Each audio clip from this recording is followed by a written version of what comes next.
anugerah karunia beserta hidayah yang Allah Subhanahu wa Ta'ala berikan kepada kita. Inti hati yang bersyukur kepada Allah dari sekian hamba yang tidak bisa diberikan kesempatan untuk masuk ke 1447 Hijriah di bulan Ramadan ini. Mungkin saudara-saudara kita, ya Allah, kurang lebih dari 1 tahun 11 jenazah saudara-saudari kita yang tidak disampaikan oleh Allah masuk kepada Ramadan. Inilah syukur dan anugerah kita dengan mengatakan Bismillah insyaallah alhamdulillah. Bismillah insyaallah alhamdulillah.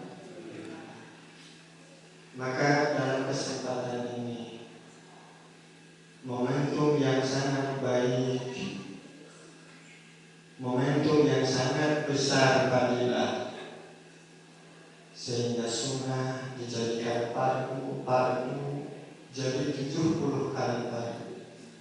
Inilah anugerah dan kasih sayang Allah yang diberikan kepada kita. Hadirin wal hadirat jamaah subuh, jamaah kuliah subuh yang kami hormati dan Allah muliakan.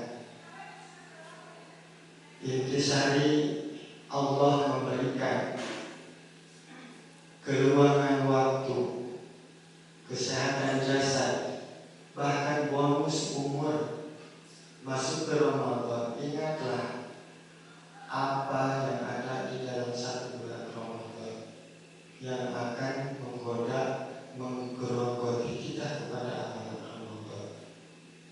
Di antaranya 3 amalan yang mengikuti kepada kita selama berpuasa, dan 5 keutamaan yang Allah berikan lewat Rasulnya, keutamaan yang tidak diberikan kepada umat-umat sebelumnya. Apa landasan pertama? Ingatlah bahwa di dalam 1 bulan kita berpuasa ada 3 yang mengikuti kepada kita. Yang pertama hawa nafsu, yang kedua kebiasaan buruk, dan yang ketiga setan. Coba lihat, selama 1 bulan kita berpuasa terus digerogoti dan diikuti dengan 3 perkara ini. Yang pertama itu adalah hawa nafsu, dan yang kedua itu adalah kebiasaan buruk, dan yang ketiga adalah setan. Mungkin saudara-saudari di atas ada orang yang hafiz di sini atau pernah hafiz itu. Wa amma man khafa maqama rabbihi wa nahaa nafsa 'anil hawa. Ada? Pernah mendengar? Wa amma man khafa maqama rabbihi wa nahaa nafsa 'anil hawa fa inna jannata hiya ma'wa. Wa amma man khafa maqama rabbihi, maknanya wallahu a'lam bi muradihi bi haqiqatihi hadhihi ayat kembalikan kepada ayat. Dan barang siapa yang merasakan takut maqama rabbihi, dengan makom tempat Tuhannya, bahwa Allah Maha melihat, Allah Maha mendengar, Allah Maha menciptakan, yakin kepada makom kita sebagai makhluk, dan makom Allah Maha segala-galanya dengan asbab hakikat kekuatan dari Allah Subhanahu wa Ta'ala. Kemana tempat kembalinya? Fa inna jannata hiya ma'wa. Maka dialah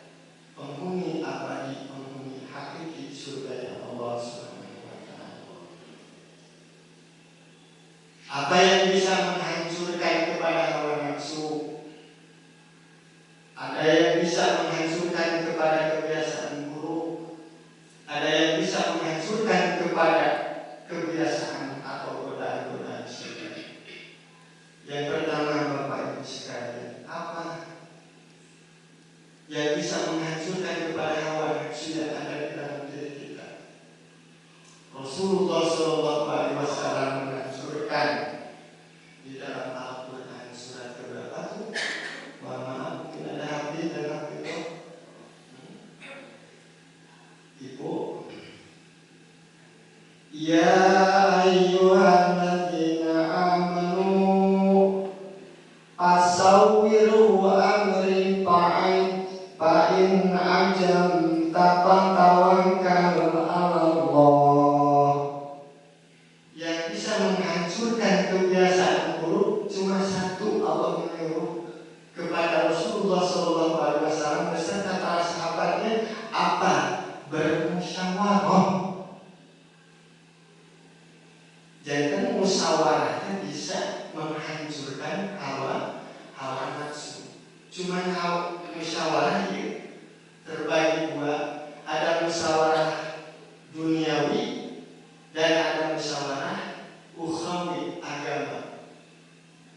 Kalau kita ditanya ibu, ada sekalian bapak-bapak mungkin, kalau ditanya doa musyawarah, tidak ada khusus doa untuk musyawarah.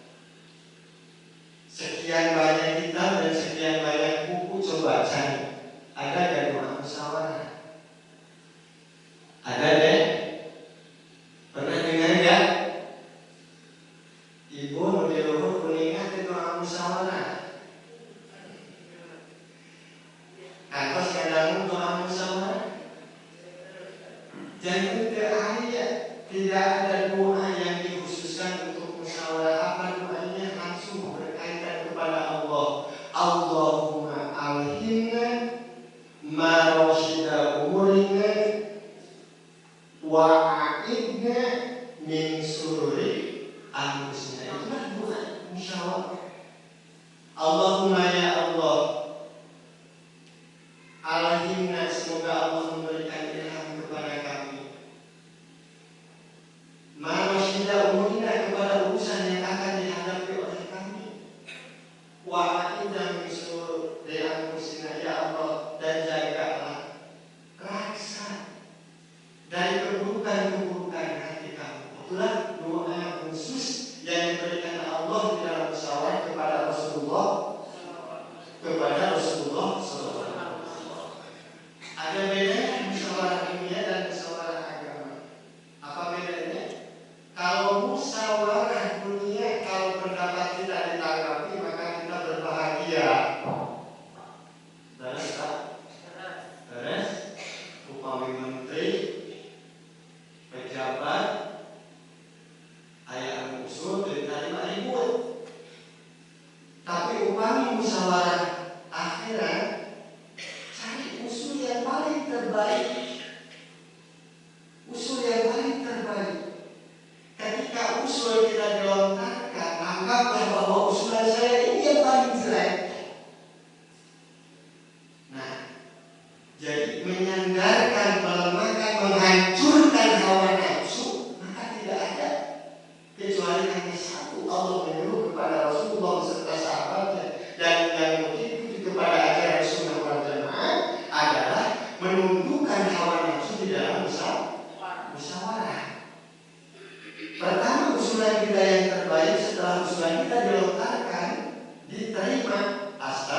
Kalau musyawarah masalah dunia, maka ini adalah hukumannya dengan kepemimpinan dan jabatan. Bapak Ibu sekalian yang kami hormati dan Allah muliakan, maka dari itu apa yang dilarang di dalam musyawarah, janganlah kau memutuskan usul ataupun memotong pembicaraan orang lain. Karena memotong usulan, memotong pembicaraan orang lain itu sama dengan memutuskan rahmat Allah yang lagi berkaitan dengan azannya Allah Subhanahu wa Ta'ala. Maka sebelum dia berbicara, dia akan terus berbicara sampai dia selesai. Kalau sudah selesai, baru. Yang pertama, yang bisa menunjukkan hawa nafsu dan kebiasaan buruk itu adalah bermusyawarah. Dan yang kedua, ada yang mengikuti kepada satu amalan di bulan Ramadan ini. Yang pertama itu adalah hawa nafsu dan kebiasaan buruk. Dan yang kedua, yang mengikuti kepada kita adalah kebiasaan apa? Lupa Bu. Gue masih ingat Bu barusan Bu. Ada. Yang kedua itu apa yang menggoda dan mengikuti Ramadan kita itu adalah kebiasaan.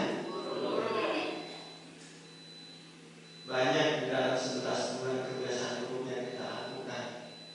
Ujiannya dalam 1 bulan.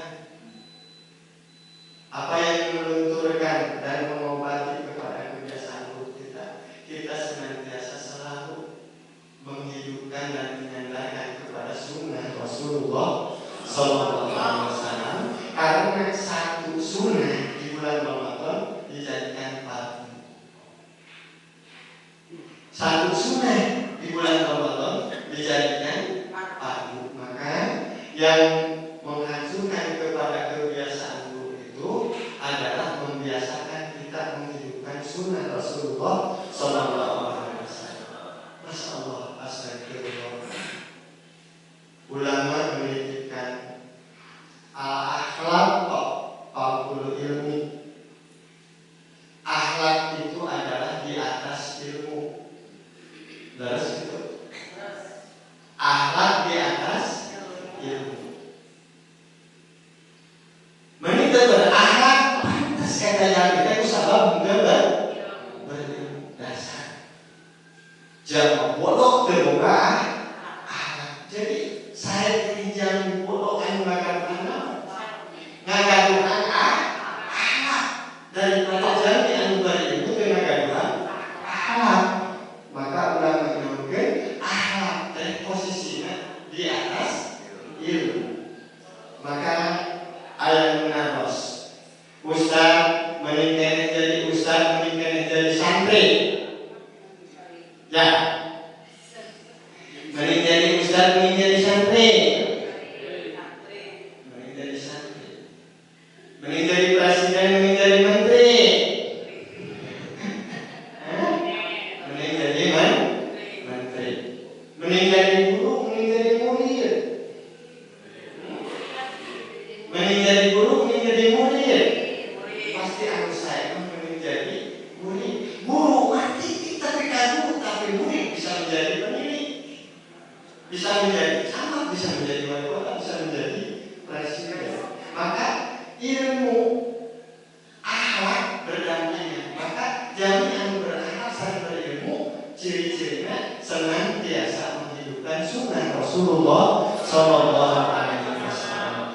Qul hal yastawil ladzina ya'lamuna wal ladzina la ya'lamun. Apakah sama orang yang berilmu dan orang yang tidak berilmu? Apakah sama orang yang berakhlak dan orang yang tidak berakhlak? Contoh, seorang dokter, seorang olahragawan yang kuat jasadnya, dia minum berdiri ternyata ditegur, Pak. Dia minum berdiri maka berdiri ditegur. Sama siapa? Sama atasannya, pimpinannya. Ketika dia duduk, Masya Allah, ketika duduk dia makan dan minum. Apa fungsi kegunaannya? Karena disitulah ada sunnah. Kalau berdiri, ala Yahudi wa Nasara, kalau duduk mengikuti tata cara sunnah